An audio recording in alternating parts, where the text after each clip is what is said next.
Bonjour. Si on demande à un élève ou à quelqu'un dans la rue de citer un mathématicien, en général, on entend toujours parler de Pythagore et de Thalès.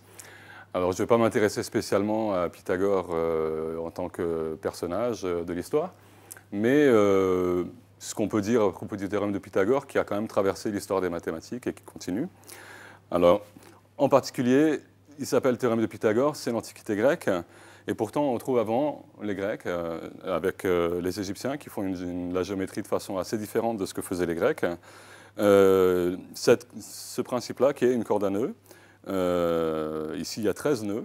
Et avec les 13 nœuds, on peut mettre les deux nœuds des extrémités en contact pour faire une espèce de boucle ici. Et si on tend la ficelle avec ici 3 unités qui sont données par les nœuds, ici 4 unités aussi qui sont données par les nœuds, et bien, si on tend la ficelle, le troisième côté, avec 5 nœuds, fait l'hypoténuse finalement d'un triangle rectangle. Et donc, c'est une façon dont les Égyptiens faisaient sur le terrain pour marquer, disons, un angle droit, en utilisant donc un piqué ici, un piqué là, de façon à avoir à cet endroit-là un angle droit qui correspond au fait que ce triangle 3, 4, 5 est un triangle rectangle. Alors en fait, si on regarde ce que font ensuite les Grecs dans la géométrie grecque, pour eux, parler du carré de 3, du carré de 4 et du carré de 5, donc faire quelque chose qui dit que 3 au carré plus 4 au carré est égal à 5 au carré, c'est une version très très moderne.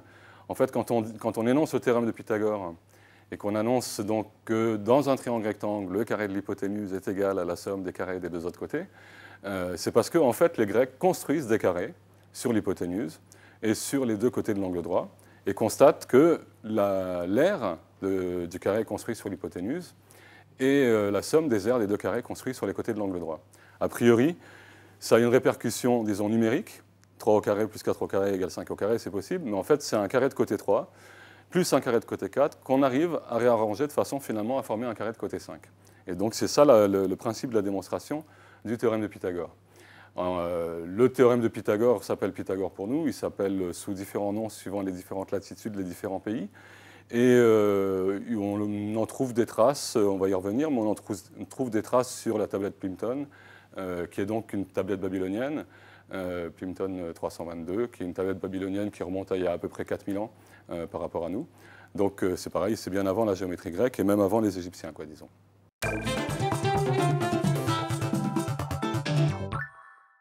Voilà quelques façons de démontrer, disons, le théorème de Pythagore. Ce sont des animations qu'on peut trouver sur le web du Palais de la Découverte, mais ce sont des animations qui ne donnent donc pas une démonstration, mais un schéma pour la démonstration. Il reste à rédiger la démonstration.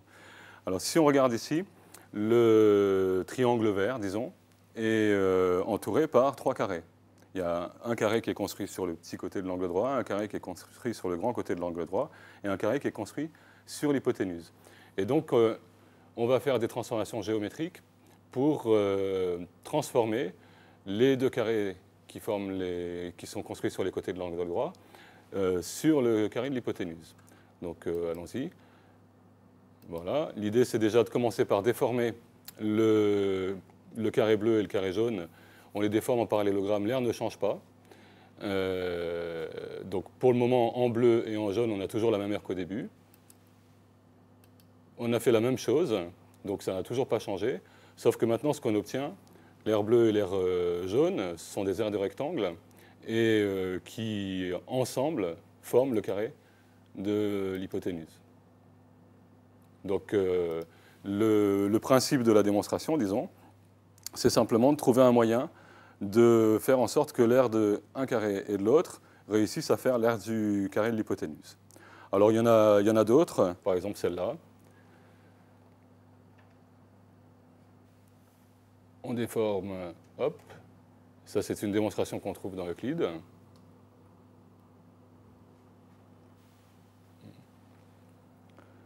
Donc ici l'idée c'est de couper le carré ici. Le carré est fait avec deux moitiés qui sont des triangles rectangles. Le triangle rectangle a une certaine aire qui est base fois hauteur, donc quand on déplace le sommet ici, le triangle jaune a toujours la même aire que la moitié du carré. Donc, si on fait la même chose sur l'autre, eh ben, on aura 2 fois la moitié de l'un et de l'autre carré. Alors, ce que fait Euclide, c'est de faire tourner la partie jaune ici autour du sommet. Voilà, et de le ramener en demi-rectangle, donc en rectangle, et pareil de l'autre côté. Donc ça, c'est donc une deuxième démonstration, disons. Celle-là, c'est une démonstration par découpage. C'est quelque chose qu'on trouve dans la littérature chinoise.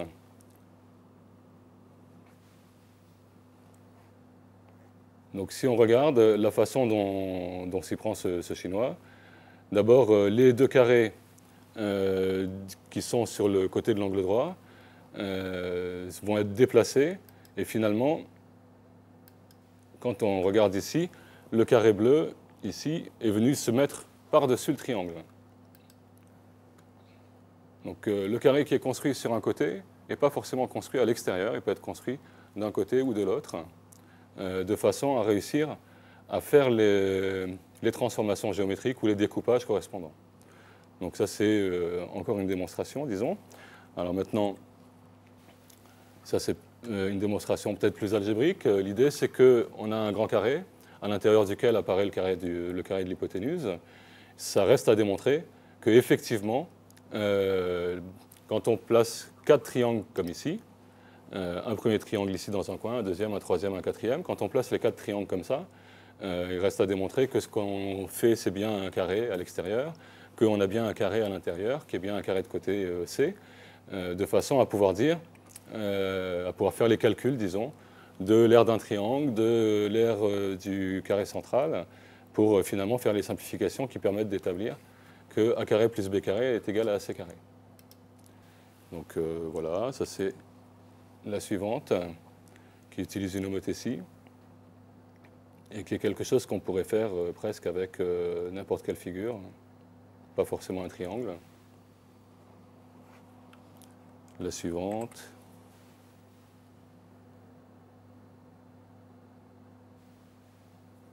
Là, c'est simplement par découpage. Quand on regarde le résultat, les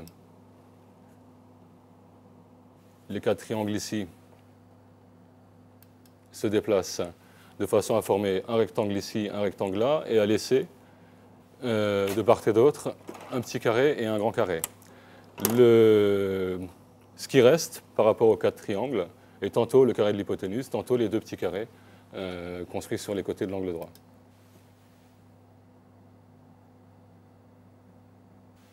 Que ce soit avec des découpages, que ce soit avec des transformations géométriques, rotation, etc., de toute façon, ça nécessite de faire une démonstration pour s'assurer que le résultat est bon, quoi, disons. Ce qu'on appelle le théorème de Pythagore donc, traverse l'histoire sous différents noms, hein, d'ailleurs, et même avant les Grecs de l'Antiquité, puisque, par exemple, ça, c'est ce qu'on appelle la tablette Plinton 322, qui date de presque 4000 ans avant nous, et qui contient, donc c'est une tablette babylonienne, qui contient un certain nombre de choses qu'on a mis un certain temps à décoder. Disons ici il y a des angles, et ici il y a des nombres entiers. Et en fait, quand on regarde ce dont il s'agit, c'est un petit peu comme les Égyptiens qui avaient un triangle rectangle avec 3, 4, 5. 3 à 4 sur les côtés de l'angle droit et 5 sur l'hypoténuse. Et bien là, on a un certain nombre de ce qu'on appelle des triplés pythagoriciens, c'est-à-dire des nombres entiers qui mesurent en même temps l'un l'hypoténuse et les 2 autres les côtés de l'angle droit pour le même triangle rectangle.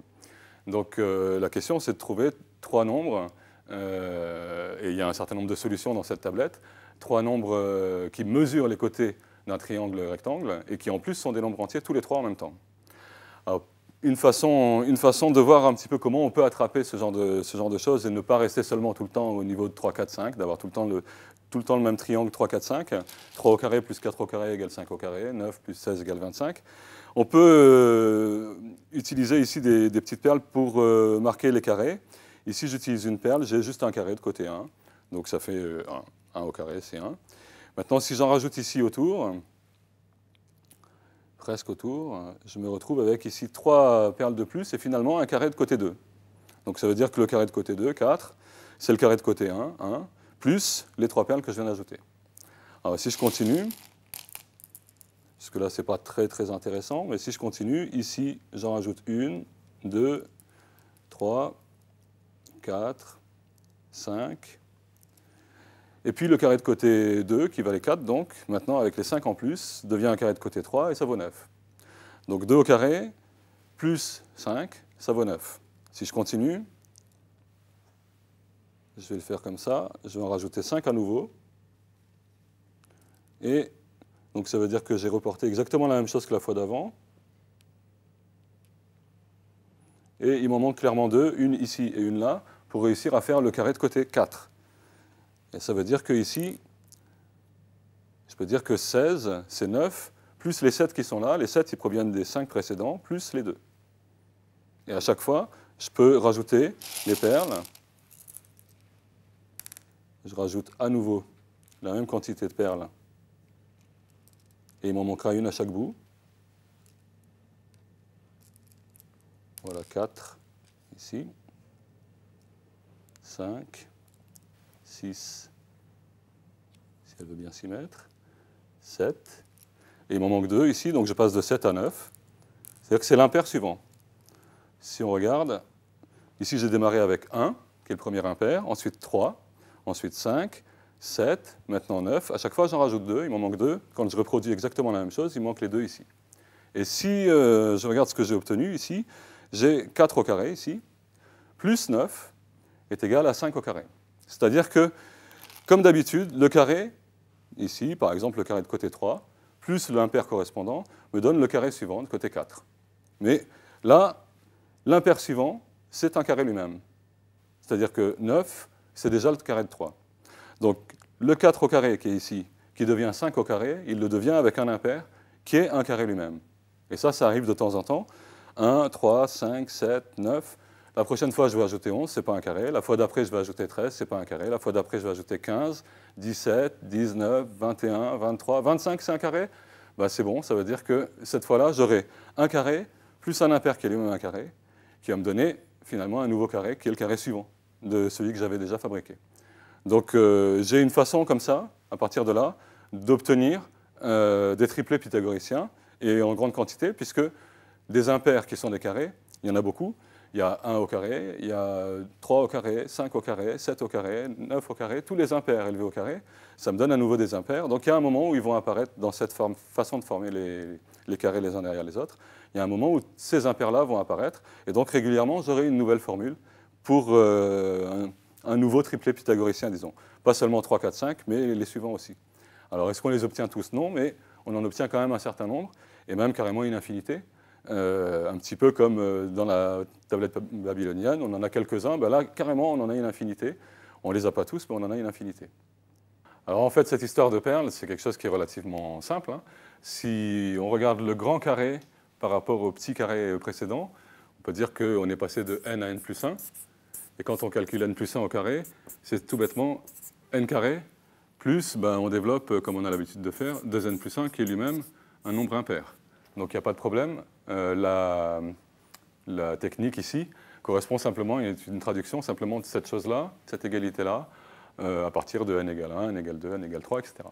Alors maintenant, c'est clair qu'ici apparaît un carré et un deuxième carré, et qu'ici on voudrait que ce soit un carré. Le plus simple, c'est de dire que c'est le carré d'un nombre impair. Donc je redémarre avec 2n plus 1 au carré, ça c'est le carré d'un nombre impair. Cette chose-là, si je regarde ce que c'est, si je développe de la même façon, je vais avoir 4n carré plus 4n plus 1. Donc ça me fait bien un nombre impair, c'est 2 fois 2n carré plus 2n plus 1. Ça c'est un nombre impair.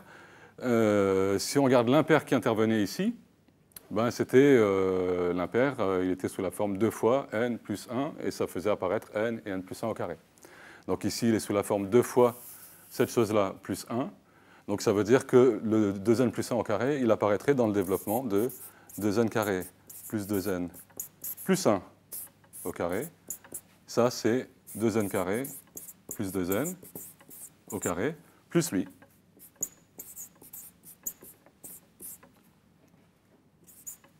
Et donc ici, j'ai bien un nombre entier élevé au carré égale un nombre entier élevé au carré plus un nombre entier élevé au carré. Donc je peux l'interpréter. Ici, j'ai une longueur d'hypoténuse. Ici, j'ai une longueur d'un côté de l'angle droit. Et ici, une longueur d'un autre côté de l'angle droit.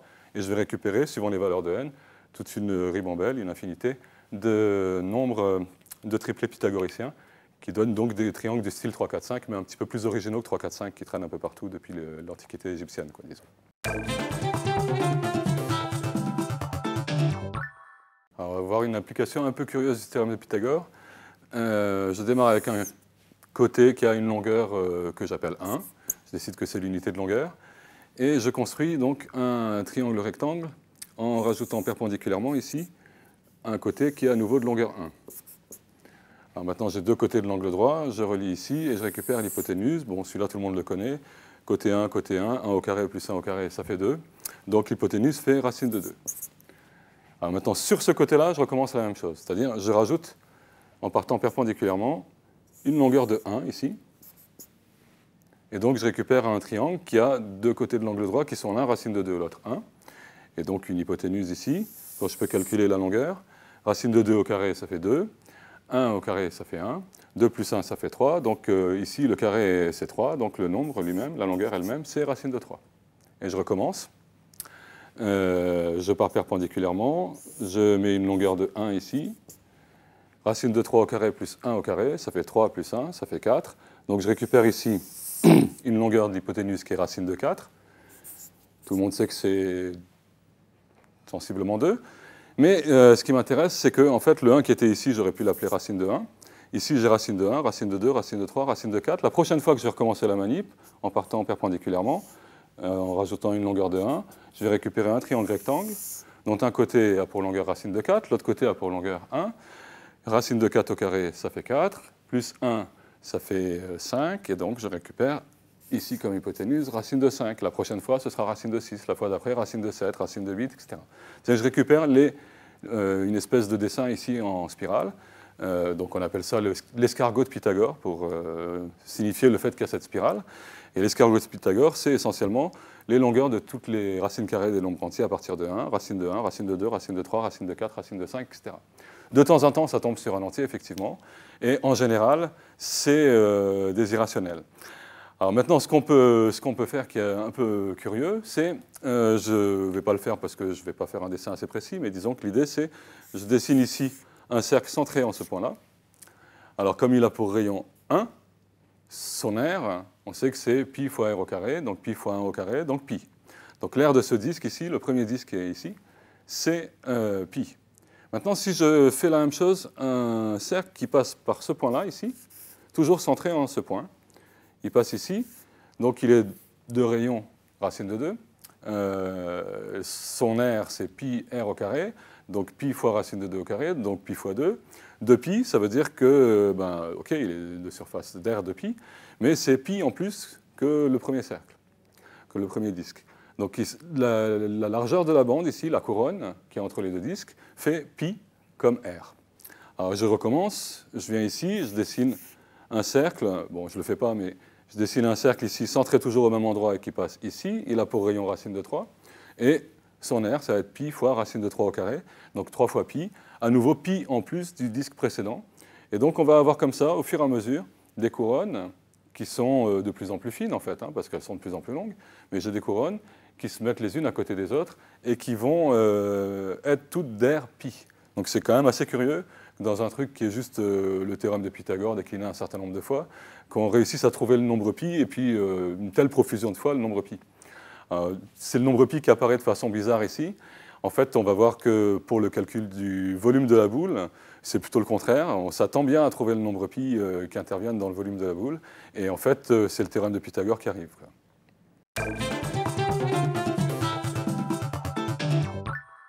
Alors, pour calculer un volume, il y a un principe qui vient d'un mathématicien italien qui s'appelle Cavalieri, qui dit pour l'essentiel que si je prends un paquet de cartes comme ça, et que je modifie la disposition des cartes les unes par rapport aux autres, je ne change pas le volume occupé par les cartes.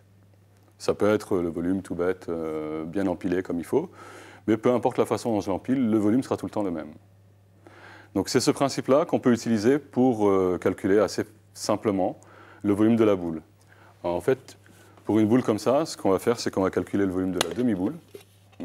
Donc je prendrai une demi-boule, Et cette demi-boule, je vais essayer de la découper, exactement comme le paquet de cartes, en me suivant parallèlement au plan de l'équateur, disons.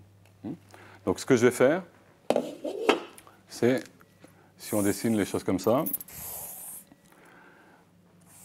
disons qu'ici, je suis au centre de l'équateur, et ici, je suis à l'altitude 0. Si je m'arrête à un endroit, j'aurai une certaine altitude h, et finalement, tout en haut, je suis à l'altitude grand R, si j'appelle grand R le rayon de la sphère. D'accord ? Je regarde ce qui se passe à la hauteur petit h. Donc ici, cette hauteur-là, c'est petit h. Je coupe la sphère avec un plan horizontal, ça veut dire que ce que j'obtiens ici, c'est un cercle qui va être petit vers le haut et qui va être le cercle de l'équateur tout en bas. Ici, j'ai un certain rayon, petit r, et pour déterminer le rayon en question, ce n'est pas compliqué, j'ai juste à appliquer le théorème de Pythagore, puisque ici je suis à l'horizontale, ici je suis sur l'axe vertical, donc ici j'ai un angle droit, et ce que j'ai à cet endroit-là, c'est l'hypoténuse, c'est le rayon de la sphère, grand R. Donc le théorème de Pythagore dit tout bêtement que grand R au carré est égal à petit r au carré plus petit h au carré. Alors maintenant, si je regarde ce qui m'intéressait, en fait, c'est la surface de ce disque. Bon, ben, j'ai une formule qui me dit que c'est pi r au carré. Donc je vais tout multiplier par pi ici. Ce que j'obtiens, c'est pi r au carré, pi grand R au carré, égale pi petit r au carré, plus pi petit h au carré. C'est bête, mais maintenant, il y a juste à extraire ce qui m'intéresse, la surface du petit disque.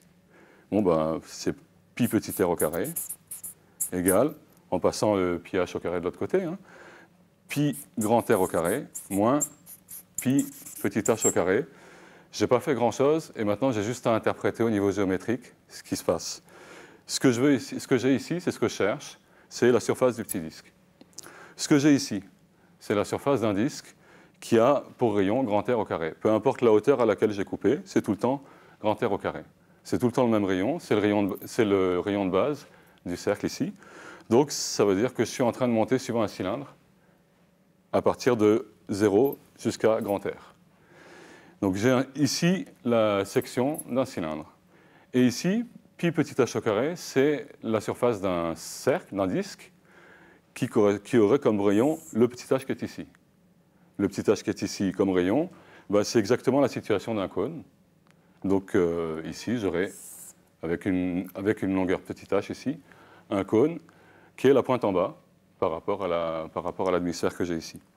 Donc j'ai simplement à regarder maintenant à toutes les hauteurs la section de la demi-boule.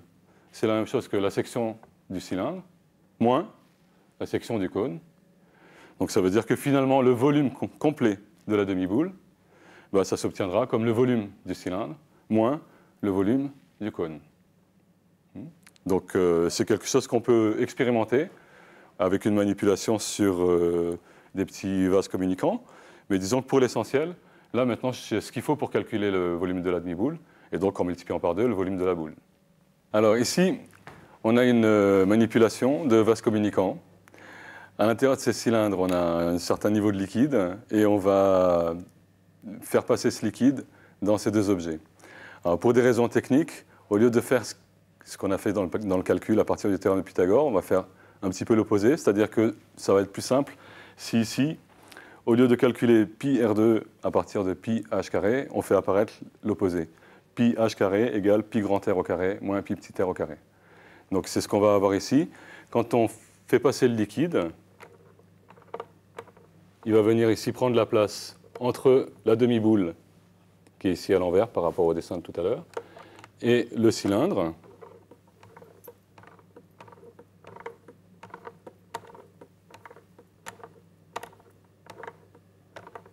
Et par contre, de ce côté-là, le liquide va venir se mettre à l'intérieur du cône et non pas entre le cylindre et le cône.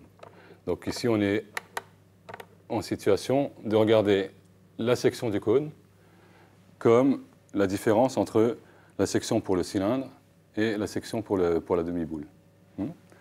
Donc l'espace qu'il y a entre le cylindre et la demi-boule, c'est le même que l'espace qu'il y a dans le cône, la surface qu'il y a dans le cône. Alors on peut faire ça à tous les niveaux. Et on constate que ça va marcher à tous les niveaux, mais c'est ce qu'on avait calculé avant de faire la manipulation hydraulique, disons. C'est ce qu'on avait calculé déjà simplement avec le théorème de Pythagore. Voilà, au fur et à mesure que le niveau descend ici, il monte de ce côté-là. Et la surface qui est ici est la même que celle qui est là, entre le cône, en dessous du cône, ou bien entre le cylindre et la demi-boule.